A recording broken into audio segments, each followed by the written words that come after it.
दिल्ली में बढ़ते प्रदूषण की वजह से यहाँ सांस लेना तो मुश्किल हो ही गया है। यही वजह है कि लोगों को घर में ही रहने की हिदायत दी जा रही है।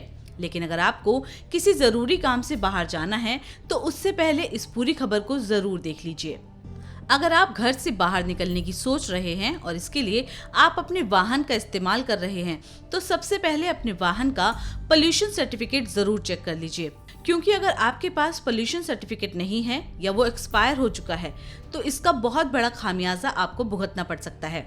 जी हाँ, दिल्ली परिवहन विभाग ने आदेश जारी किया है कि जिन गाड़ियों के पास पोल्यूशन सर्टिफिकेट नहीं मिला उन पर 10,000 रुपए का जुर्माना लगाया जाएगा। इस चालान के लिए दिल्ली में 400 से ज्यादा पेट्रोल पंप पर करीब 1600 सिविल डिफेंस वॉलंटियर तैनात रहेंगे, जिनके पास पोल्यूशन सर्टिफिकेट चेक करने और चालान करने का अधिकार होगा। अभी तक परिवहन विभाग की टीमें पेट्रोल पंप पर गाड़ी का नंबर नोट करके डेटाबेस से चेक करने के बाद गाड़ी का चालान भेजती थी, लेकिन अब पेट्रोल पंप पर ही ऑनलाइन चेक किया जा रहा है कि गाड़ी का पीयूसी है या नहीं। अगर नहीं तो हैंड टू हैंड चालान थमाया जा रहा है। तो बेहतर है कि पहले आप जल्द से जल्द अपना पोल्यूशन सर्टिफिकेट अपडेट करा लें। इतना ही नहीं, दिल्ली में बढ़ते वायु प्रदूषण के मद्देनजर वाहनों से होने वाले प्रदूषण पर अंकुश लगाने के लिए रेड लाइट ऑन गाड़ी ऑफ अभियान को 15 दिनों के लिए और बढ़ा दिया गया है। दिल्ली के पर्यावरण मंत्री गोपाल राय ने मंगलवार को इस बारे में जानकारी देते हुए बताया कि 18 नवंबर को समाप्त होने वाले रेड लाइट ऑन गाड़ी ऑफ अभियान को 15 दिन और बढ़ाने का निर्णय लिया गया है।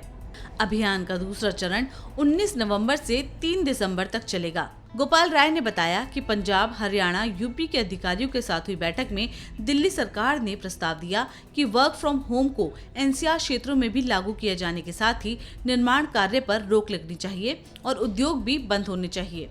दरअसल दिल्ली में बढ़ते प्रदूषण के स्तर को देखते हुए दिल्ली सरकार ने कई सख्त कदम उठाए हैं। दिल्ली के स्कूलों को जहां एक हफ्ते के लिए बंद कर दिया गया है, वहीं सरकारी दफ्तरों में वर्क फ्रॉम होम की कार्यप्रणाली को लागू किया गया है।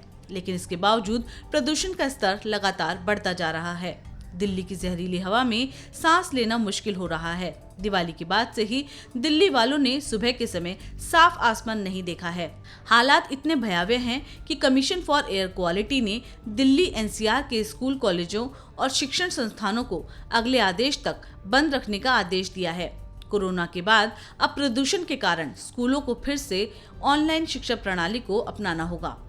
आपको बता दें कि एयर क्वालिटी इंडेक्स यानी AQI को 0 और 50 के बीच अच्छा, 51 और 100 के बीच संतोषजनक, 101 से 200 के बीच मध्यम, 201 और 300 के बीच खराब, 301 और 400 के बीच बहुत खराब और 401 और 500 के बीच गंभीर श्रेणी में माना जाता है।